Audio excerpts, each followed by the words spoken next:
আহা সখী হে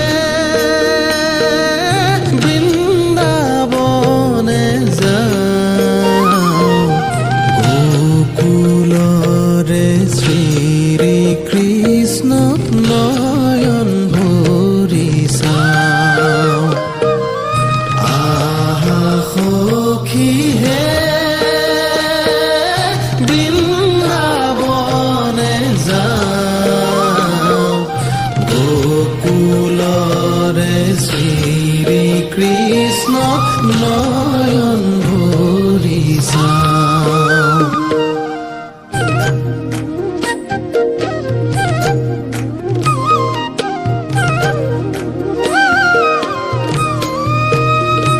হৰি হে শৰৎ কালৰ ৰাত্ৰি অতি বিতুপন, ৰাস ক্ৰীড়া কৰিতে কৃষ্ণৰ ভৈলা মন।